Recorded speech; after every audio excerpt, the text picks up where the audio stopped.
Welcome back to the channel. Let's discuss the top 5 most anticipated running shoes in 2021. She see money all around me. I look like I'm the man.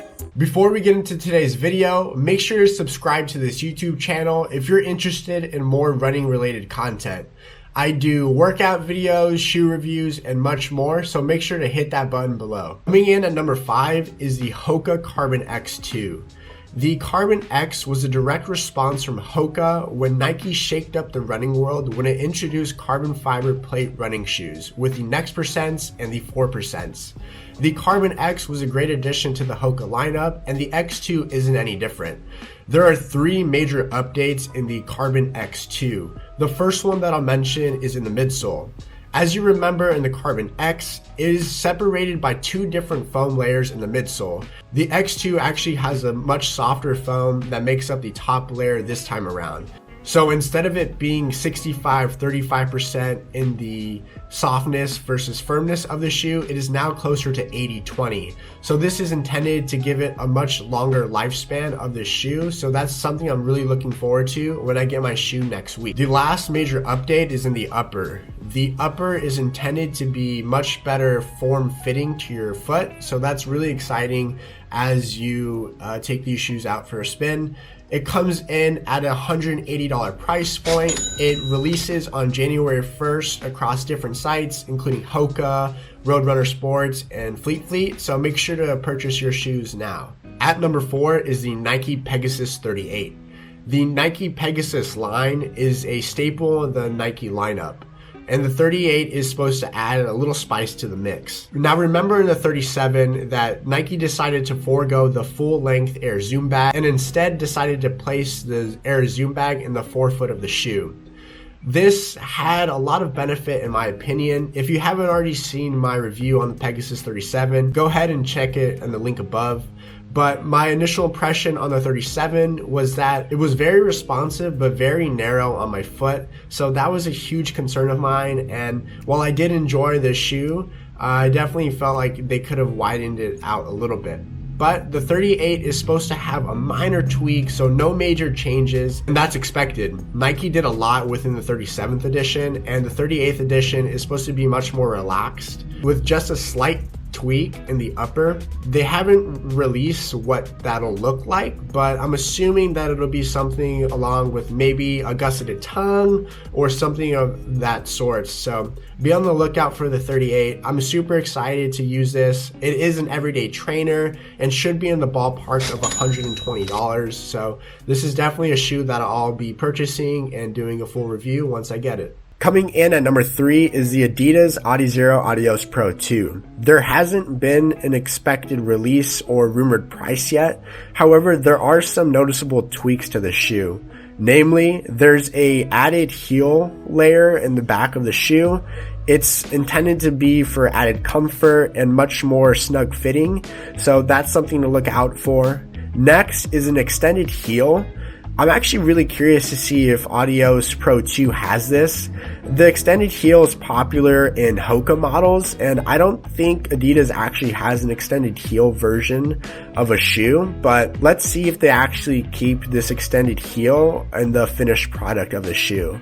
And lastly, they decided to have a redesigned mesh in this latest prototype. The redesigned mesh is much more transparent. It does look like it is seller mesh, which is similar to the Adios Pro 1s, but we'll see if they end up keeping it. There are a lot of different colorways that's going on in the shoe, so I actually think it's really sick, and hopefully they end up keeping that portion of it at least, but we'll see if they end up sticking with it. Now, the Adizero Adios Pro 1s actually only came out for a select number of people, namely the Creators Club members. So it's actually sold out on the Adidas website. They're supposed to keep the Lightstrike Pro midsole in the Adios Pro 2s, so that's something to be on the lookout for.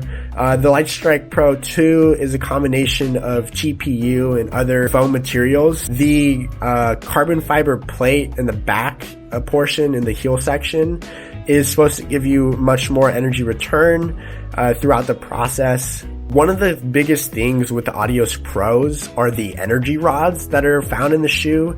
The energy rods are carbon fused rods that are supposed to go with the bone and skeletal structure of your foot.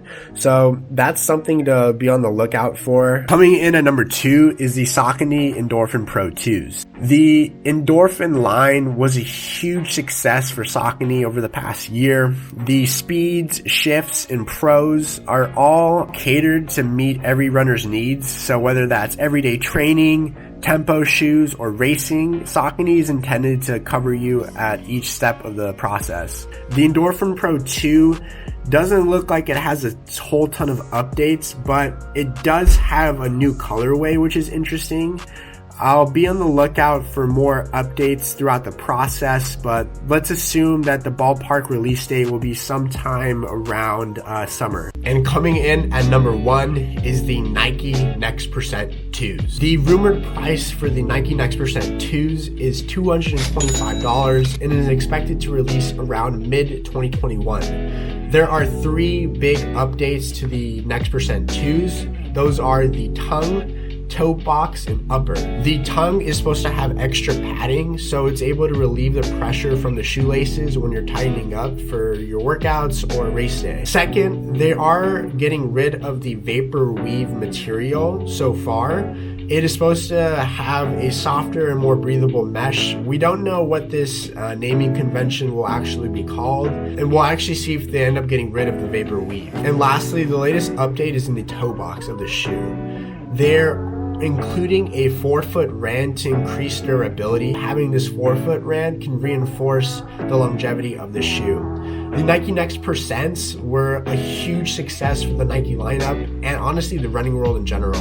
By having a carbon fiber plate in running shoes, we've been able to see a sub 2-hour marathon with Eliud Kipchoge and a lot of personal bests and world record pursuits because of the Nike Next Percent lineup, and a lot of other running shoes that followed with Adidas, Hoka, Saucony, and much more introducing carbon fiber plates. I honestly think that it's great to have this in our running shoes just because at the end of the day, runners are the ones who are going through the motions and putting in the training and hard efforts to get them to race day. And if the shoe is able to help them any bit that it can to help them get personal bests or pursue world records, then I think it's great for the sport. So the Nike Next Percent 2 is supposed to have a slightly lower price point. Let's see if Nike actually sticks with that, but the Nike Next Percent 2 is supposed to be the newest darling in the Nike lineup, so we'll see if this actually holds up to its hype.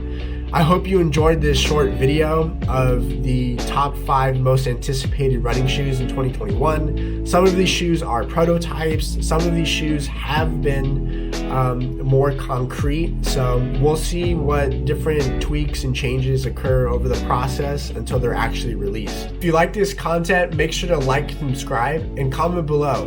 Which running shoe are you most excited to try on in 2021? Thanks.